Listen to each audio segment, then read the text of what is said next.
Of course. And there'll be more singing with karaoke later. Cool. So yeah, I'm not going to bore anybody with talking about myself. So Matthew invited me to give this talk, and he said, we're going to have some things, it's kind of a tough time, we're going to be talking about the downturn and everything.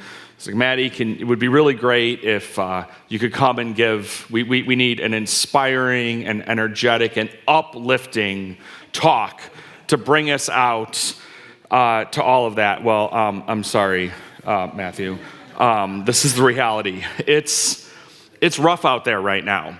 And one of the things I want us to kind of think about is being in a downturn, it really changes the calculus of how we think about a lot of things.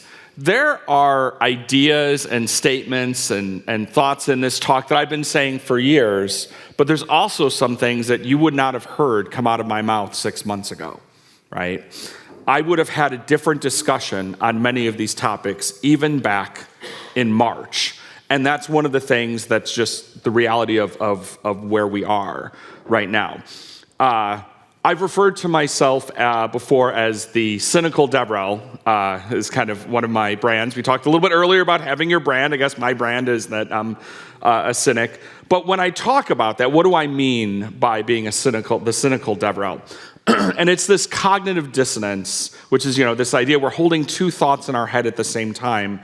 And it's a cognitive dissonance between the idea that DevRel is good and pure and unsullied by filthy capitalism, but at the same time, the company has to generate revenue and make money, and DevRel is part of that, right? And this is a wonderful thing. And the weird thing about a cognitive dissonance is we as humans are actually capable of holding two conflicting ideas in our head at the same time. And we generally, capitalism kind of sucks. Like I used to give a lot of talks. I used to be in the incident response space, and I would talk about, there's no root cause. Well, the only root cause is the Big Bang, or the root cause is capitalism. Well, that's happening. We may not like it, but this is where we live. And now when I say this, though, it doesn't mean that this is all about the pursuit of the almighty dollar or the almighty euro or the almighty crown, but it's still a fact of the way that we work for organizations. There are exceptions, of course. Again, there's always, but Matty, I DevRel for a nonprofit, I DevRel for a government agency or whatnot. You still have an outcome that we're going to. So when we kind of think about it, keeping my theme of, I decided to kind of go for a little bit of a rock and roll theme through this talk, but I didn't retitle it because that would have messed up the program, and we don't want to do that. But when you think about it, we're like, okay, so who gets to stick around for the encore, right? So we're saying, we're going to keep going. What are the things when we sit down and go to that? And here's the thing. It's like either you build the thing or you sell the thing, right? And you don't have to do these things exactly. I'm not saying that the only people that are around are people who are writing code for something that's shipping, or a sales executive or an account executive or whatnot. And like everything else, there's nuance to this, and it's subtle. And I think as an individual, if you want to get yourself connected into these areas, either you're building or selling. Because the thing to remember is that if you're not connected in a measurable way to either of these things, well, then you're pretty easy to get cut. And we've talked about that a little bit before. The important thing is connected. It doesn't necessarily mean accountable as well. Not sitting there and saying that as DevRel, you are fundamentally responsible for ARR. Or anything like that. But how can we connect those dots? And one of the reasons that we kind of feel like this is counter. We don't like thinking this way about DevRel, right? It's rough. Like, this is not why we do this. If we wanted to sell shit, we wouldn't be in this job, right? And I spent a couple years doing DevRel at PagerDuty. I'm going to talk a little bit about that later. And I did a lot of work with our field and a lot of work with their sales, helping customers and things. And it never really did feel like it was bad or that I compromised my values. And I think a lot of the reason that we have a hard time with this is because it feels like we want our community to trust us, right? We've talked about this a lot. Like, the value that we give, especially as advocates, is that we have the trust of our community, and we have authority in that, and we want our community to think that we're impartial. Actually, we don't want to think we want to be impartial. We want them to say, hey, if I'm telling you to do this thing, it's because it's the right thing, not just because that's who's paying me. You can trust me because I'm not trying to sell you something. And honestly, your title and your role actually does a lot more work about that than you think. And again, there's, has been discussed in earlier talks, there's people who will do, Brandon talked about, there's people who will just go block everybody on Twitter just because they have DevRel in their title or whatever, and people, don't worry about those people. So here's my real advice as we kind of think about it, as we go through this is what we need to do. We have to get over ourselves a little bit. And I'm also speaking to myself. Also, this slide is an excuse to feature Depeche Mode, which is one of my favorite bands. And like I said, we're not the front man for Depeche Mode, but even Dave Gahan, who's like one of the best lead singers, front people in the business, doesn't think that he's better than the rest of the band. Now, PJ's sitting here, and later he's going to be like, well, there was this one interview where Dave said blah, blah, blah, blah, blah. But you know what, PJ? I'm trying to make a point here, okay? So, yeah, okay, cool, right. But seriously, this is the thing. We're all part of this larger organization. We're all part of our business, and we want to collaborate. We don't want to set ourselves above. And this is one of the things that I think, and it's hard, but we can tend to see ourselves sitting in kind of a bubble inside of our company, right? We have all these other things, and then we are, there's a lot of really great stuff. We saw some really great stuff about, DevRel being the glue, and that's really awesome, and we should be doing that, but those membranes are really permeable. So this is a novel idea.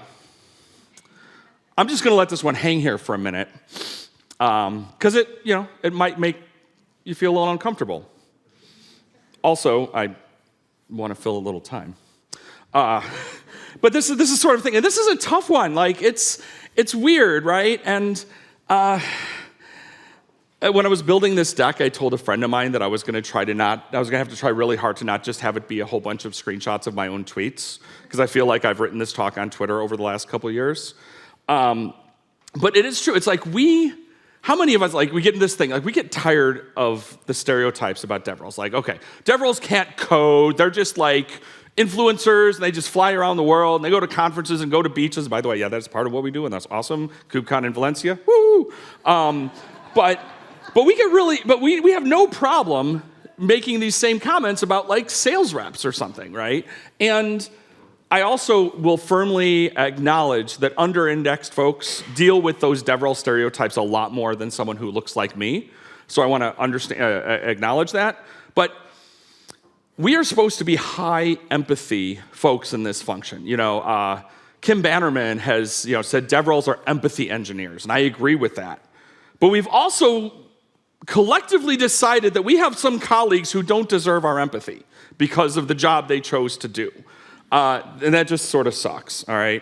So these are some of the common perceptions that people have about people who work in sales. So one of those is that they're not technical, right? And you say, okay, they don't understand the technical product. Their skills are all relationship-based, And by the way, I'm not calling out, hey, selling on the golf course and stuff like that. But that's what we think, right? We think about that. That's what salespeople do. They take people out to dinner and blah, blah, blah, blah, blah, handshake deals and stuff. Another thing that we tend to think about them is that they're dishonest, right? The stereotype of, this might be very American-centric. I don't know if this is much international, but we talk about a used car salesman, right? It's sort of that slimy guy who's like, okay, what's it going to take to get you in here? And all this kind of stuff. And, we have these perceptions that they're going to use shady tactics and, they're going to promise things that a product cannot do. And then there's another one, which is that they are all just about money, right? They're coin operated. So I'm going to talk about these first two in a little bit more depth, but for the third one, here's the thing. So years ago, when I started working at the company Chef, and I was part of the Chef community before I joined, and I loved Chef, and it was influential into my career. I loved it so much. And a couple months in, our VP of sales said, "Hey, Matty, we've got this new sales rep starting. It'd be awesome if you could fly in and let's do a meeting with them, and you can teach them about Chef and what the product's like and all this stuff, and it'd be cool." So he and I were both flying into, me and the new dude were flying into Boston. So we meet at the airport, we're taking a cab to the place we're gonna have the meeting, and I'm sitting there in the back of the cab with him, and I'm all starry-eyed about we're just talking about stuff. I'm like, it's just really exciting to be working at Chef, and I'm really looking forward to helping people do awesome stuff. And he sits there and he goes, "I'm looking forward to making a shitload of money." And I hated that guy for 6 months. And I kind of looked back at it after a while, and I was like, you know what?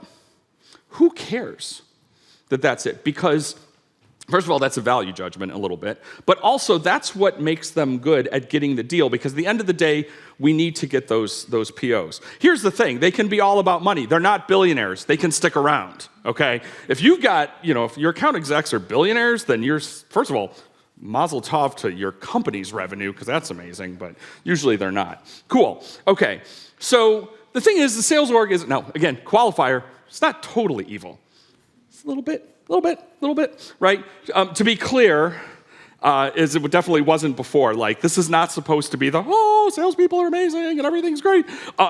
Tech sales is fundamentally broken in a lot of ways. So let's just be really clear about that, right? I'm just saying that referring to people as sales droids or whatnot because of their job is a pretty bad look.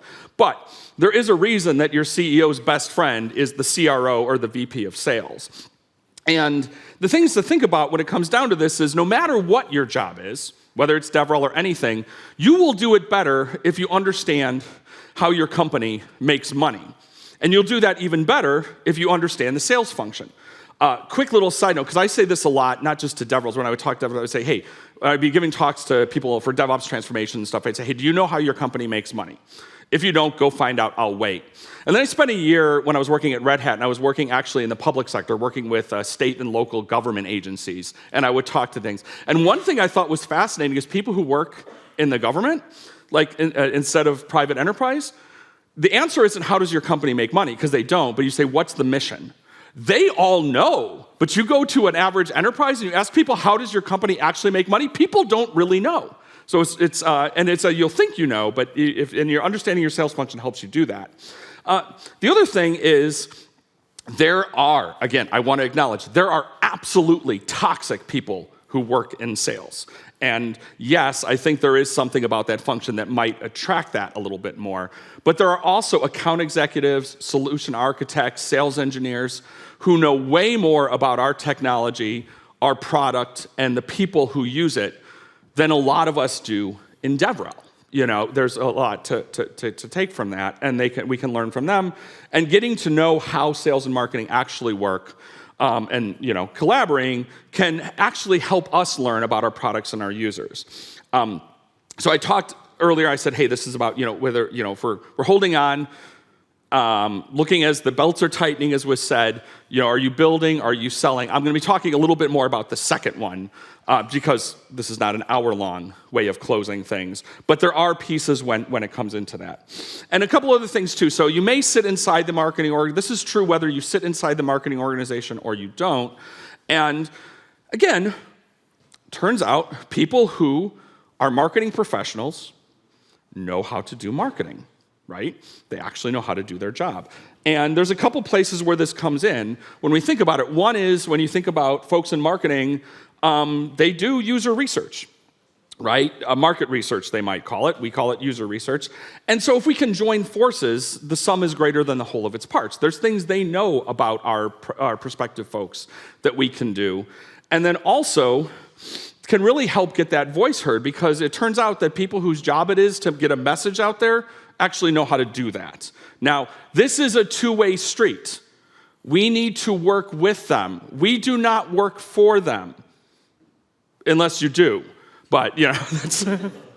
But the thing is, what I always like to think about it is, DevRel does a lot of the same things, but we do it a little more diagonally. And even if you're not in the marketing function, a lot of the things that a marketing group wants to do are things that we want to do. We want to understand our users. People in marketing have ways of understanding that. We have different ways of doing it. Let's join forces. It's even like what I'm going to talk about combining budgets, combining resources, Captain Planet, I would say Voltron. These are all things. None of that has to do with rock and roll. I don't know where that's going. The other thing is like amplification. So again, going back to he talked a little bit about like paid placement. Here's a fun fact. How many of you in DevRel work with your external comms or PR people? Okay, cool, awesome. But everybody's hand, it'd be awesome if it went up. Because here's the thing, PR people would love to make you famous, okay? There's a lot, and there's a lot we can do. And there's stuff that I'm doing right now. We're trying to build up more within our experience where I'm at now. Think about it just this way. I'll give a quick example. I'm going a little bit off of my slide, but I want to give this example. So oftentimes, okay, so you're working at a startup or a company or whatnot. So the press comes in, the agency, they want to hear from the founder all the time. They got a question about the thing in the industry, and they're like, okay, I got to go talk, to Jane Smith, the founder. Number one, your founder is your CEO, they're busy, right? Not saying we aren't busy, but, it's time. And also, they're not even necessarily the right person. Now, if the question is they want to say, hey, tell me the story about how, God, I can't even say Twitter for pets anymore. Thanks, Elon. Whatever the thing is, how you got founded, but if it's more like, hey, tell me some more stuff about it. You know who are good people that know this stuff, that actually can speak to it? Developer advocates, because they know the industry. This is, again, one other thing I've been fond of saying, if you haven't heard me say it before, DevRel contains multitudes. Not every DevRel is the same person. This doesn't work for everybody. You may not be the person that wants to talk to the press, that wants to, you might, so it's one area. But the other thing is, they are very good about getting your stuff out there. So you think about, how many of us talk about, we want to repurpose content, right? Same thing, you give a talk, got to make a blog post out of it, right? What if instead of it was a blog post, now that's all stuff that's just on your own digital property, but what if it was like I give a talk and now that turns into a byline on DZone, right? That's expanding reach. So the whole thing though is, again, people are good at getting the message out there. Who are other people in the organization that can help with that? And because you're actually helping them solve a problem as well. So the thing is, I say, we want to believe so hard that DevRel is not developer marketing, because somehow a lot of, we decided that sales and marketing are icky. A lot of ways it can be, and that's not bad. And by that, I mean we're trying to accomplish similar things. Angie Jones has a great blog post that's a little counter to this, and I love that as well. I've got some links that I'll give at the end. But the way I want to think about it is, again, these are all subtle, and I'm going to talk a little bit more about this in a bit, but there's a lot of things we do that rhyme with other parts of the organization. And that can really help us be superpowered. And it helps us do this thing, because this is one of the best bits of advice I would give to us in a downturn, is we need to do things that require less imagination to show value. Because like I said, it is tough out there right now. The beans are being counted. And I guess the metaphor here is that a guitar solo, you don't have to imagine the value of that because it's right in your face.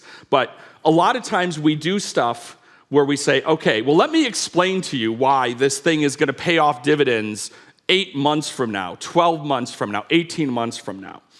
And I'm not saying only do short-term things, but we want to focus on the things where someone can connect the dots without us having to show them how the dots go.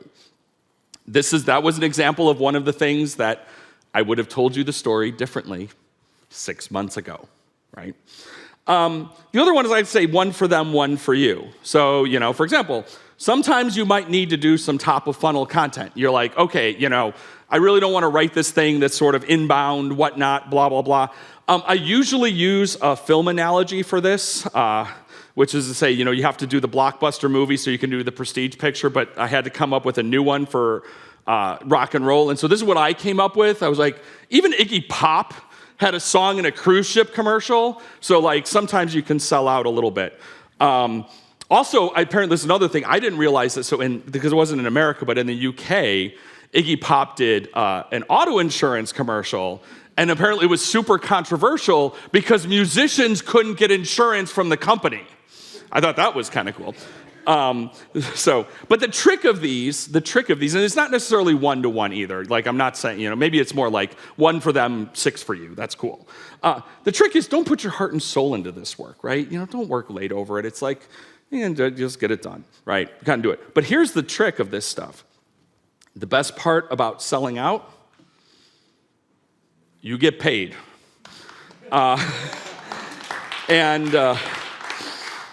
I also realized about 2 hours ago, I was like, I missed a reference I could have made, which was Real Big Fish's song "Sell Out" could have been in here instead, but that's okay. We went a different way. So cool. So let's talk about how we can do that. How can you sell out, but keep your soul intact? Because we like it. Yeah, I want everybody to keep your soul. So the example I'm going to give here is I talked a little bit about stuff that I did when I was a DevOps advocate, because that's what I called it, not a developer advocate, because heaven knows nobody wants to see me code, when I was at PagerDuty. And so I would do a lot of work with prospects and with customers. And again, I was in the community team. I was in the developer advocacy team. We weren't even connected to marketing or sales. We reported to the CTO. Who had nothing about engineering. That's a whole other fun story. I can tell people about that. But we were a fundamentally, completely separate team. But here was a motion. I think it was kind of fun with this. We kind of stumbled into this by accident, but it worked real well. So let's say if I was going to be in a certain region for a conference, and that's dating things a little bit when I was traveling the world a lot more. But let's say I was going to be in Australia speaking at a conference. And I was going to be there for a while because you don't fly from Chicago to Sydney for like 2 days, right? So I'm like, okay, I'm going to be in town for like a week or so. So I would have like 10 or 11 meetings while I was there with potential PagerDuty customers with our sales team. And not a single one of those meetings had anything to do with our product. It was not come in and talk about what PagerDuty does, let me give a demo, whatnot. They would be meetings with groups of people in that organization to say, hey, let's talk about how you're doing incident response. How are you doing blameless postmortems? How's your DevOps trend? Let's talk about DevOps transformation and stuff.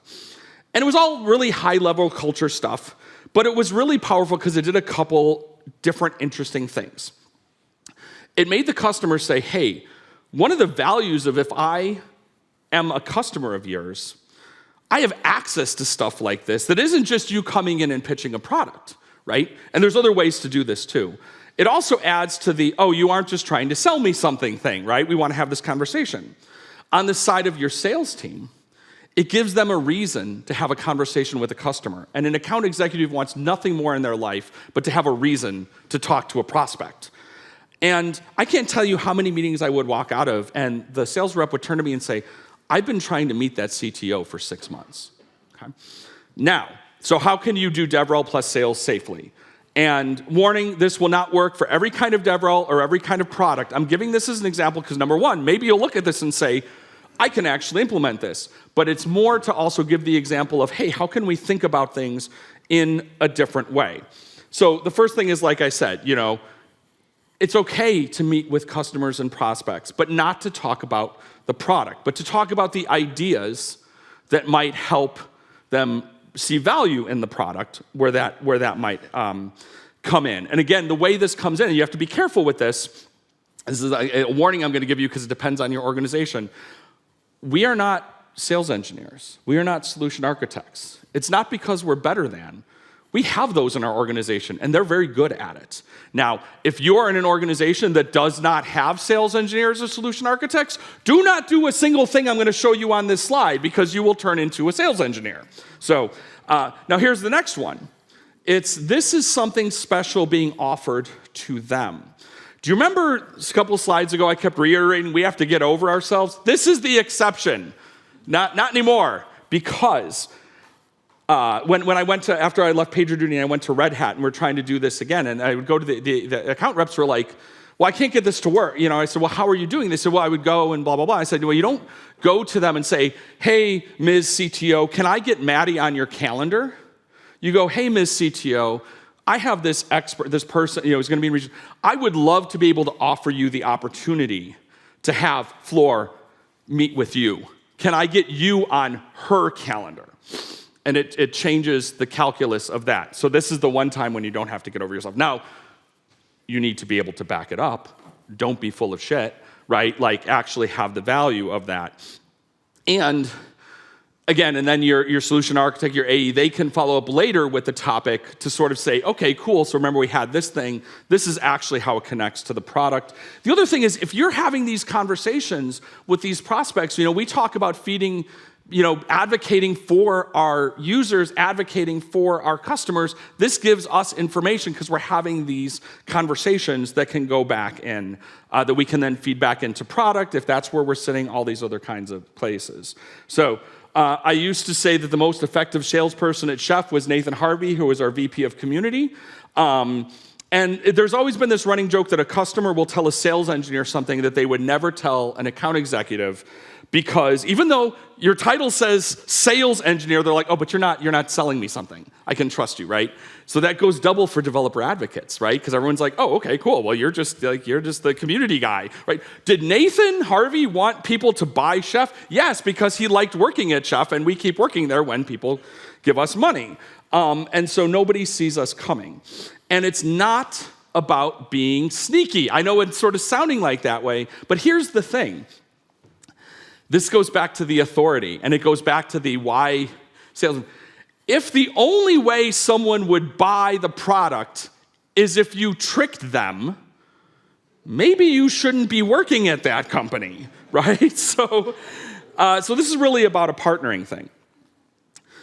So I like to talk about this idea of work as imagined versus work as done. So this is Jimmy Chamberlain, the drummer of Smashing Pumpkins. And this dude gets it done. This is work is done, right? Okay, another shout out for PJ.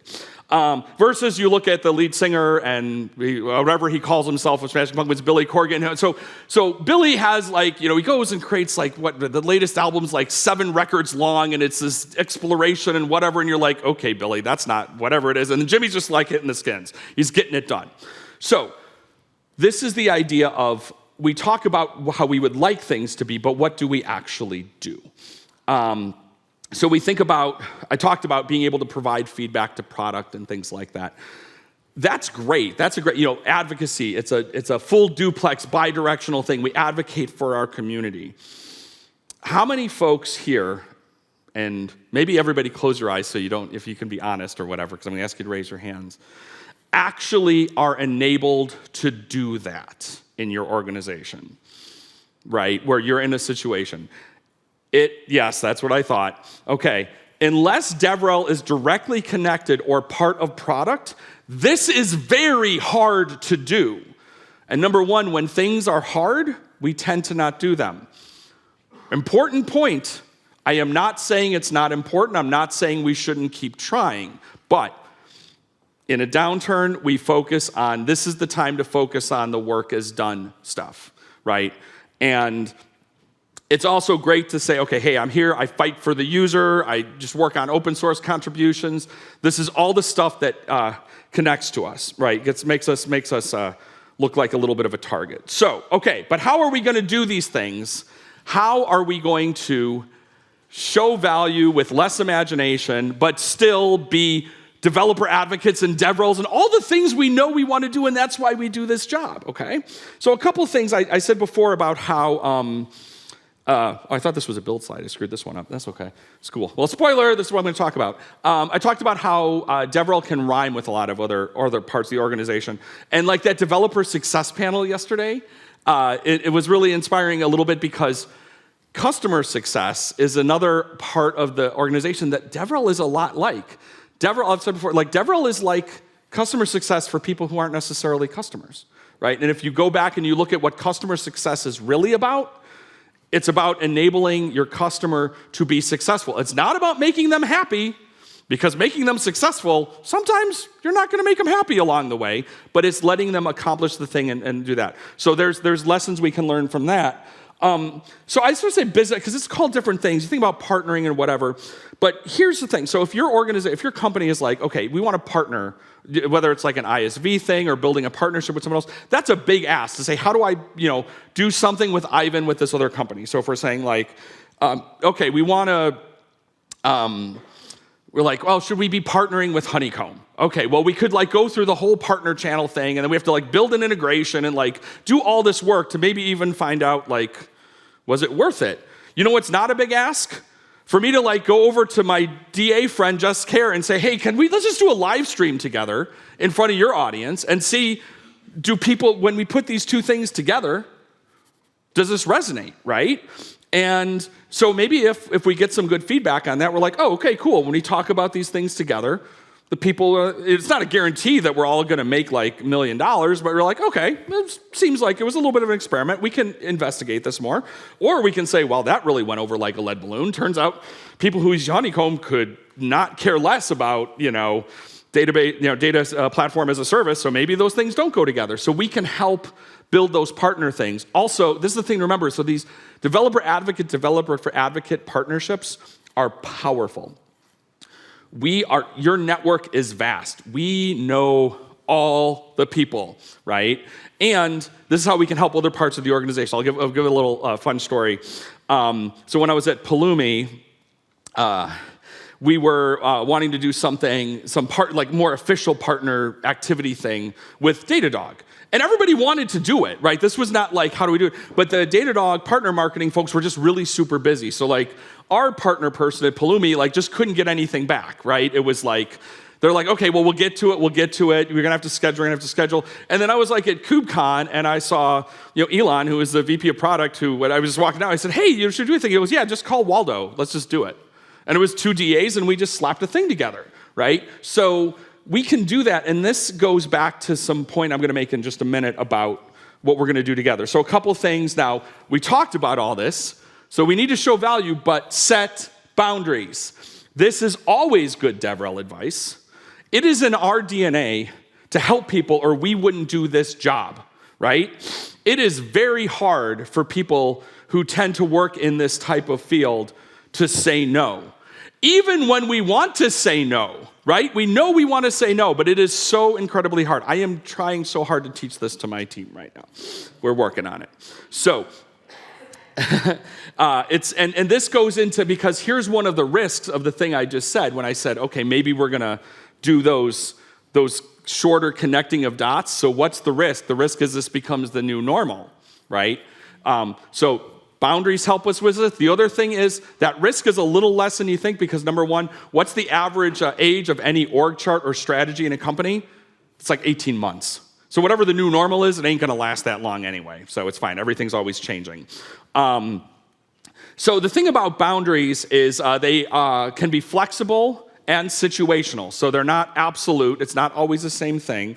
And I'm just gonna give a couple examples, you'll have your own, but these give an idea of what I mean by them being flexible or shifting. So one might be, I'll call in a favor from someone once. Get an example. I was a company I just recently had joined recently, and we had a big product launch. And so they of course had the Google Sheets list of all the influencers, and they're like, okay, can we get these people to tweet about our new product launch, and who knows them? And there was one. It was like, okay, Emily Freeman. Well, Matty knows her. Can you get her to tweet about whatever? And I said, you get one favor. Is this the one you want?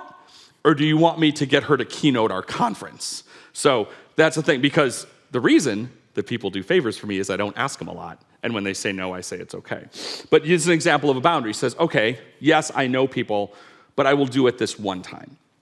I'll do it once. Or, okay, maybe I'll share some promos in my social network, but I'm going to use my own words, right, in my own way. Not saying you have to do it this. I'm not saying anybody has any responsibility to do this, but it's an example of a way to set the boundary. Say, I'll get you an accomplished thing, but I am not your favorite brush, right? You don't get to use me as your megaphone, but I will do this thing. Or a friend of mine gave this example, said, hey, I'll write about a new feature that we have, but only after I've gotten to use it, and I'm gonna use my own words. And she's not saying that, okay, if she thinks it's trash, she's gonna write and says this is terrible, but it's gonna be authentic and true. And that's actually super duper helpful to be able to have that. So, maybe not completely uplifting. Karaoke is what's gonna make us be uplifted, but here's what is. We are gonna go be awesome, because we are in a rough time right now. And maybe we said, I was giving the metaphor before, and I said, your company is the band, right? DevRel is the bass player, marketing is the cowbell, I guess. I don't know. I didn't really think this one out all the way. Well, heaven knows we don't need more of that cowbell. But if we think that your company is a band and we're playing together, our community is one big damn music festival. So we are that's the message I want you to get out of this, is how are all the things, we have things like DevRelCon. I think we got a lot of great ideas from each other over the last couple days about how we can add more value, we can build more things together, we can bring our network together. That's the thing. We are gonna amplify what our company can do by partnering with each other, with the other folks, and that's probably the biggest way that we can all help ourselves get through this so we can see it in the rearview mirror. And we're just going to continue to add this value. But I want the biggest way to do it is to think in ways we haven't thought before. So thank you very much. Thank you for celebrating my birthday with me. I had oh, there it is.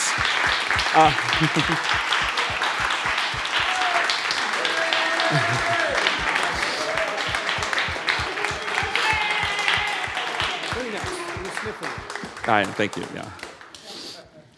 Thank you so much. I just want to point out, by the way, I saw Ben's talk yesterday. I'm like, damn it, Ben. So Matthew's like, I needed to flip those two. Thank you so much for this great talk. I think you're right that we often forget other departments. We look them as, oh, they will take something away, or not see it as just, we're all under the same roof, right? It's the same company. Why aren't we working together to go further? I will point out, by the way, that we are still better than everybody else. That part wasn't on the video, right? Okay. I don't think anyone I disagrees am never with that. getting invited back. We have time for 3 questions. So I was curious about, maybe you can add a little bit more insight on how, as a DevRel person, you can collaborate with marketing and sales without losing your authenticity, because the engineering community, they also don't like sales and marketing. Mm-hmm. So they yes and no. So I want to be careful with that a little bit. Where there's, how many of you have heard developers don't like marketing? Untrue. They don't like traditional marketing. Developers like people who solve their problems. And actually, they don't like salespeople that do all the things we complain about, but someone in that place. So again, how can we, and I'll think about a couple things, but in a way, the motion I did PagerDuty, that I'm telling you, the people who mostly came to those meetings were individual contributors, and they loved it, right? And it was funny, there's just one thing I thought was hilarious. There was a company in Australia called Car Sales, and I got to be super good buddies. And it was a weird thing where I would end up seeing them about every 6 months when I would be in region. And they were just falling over themselves because they just wanted to show me the cool shit that they were doing.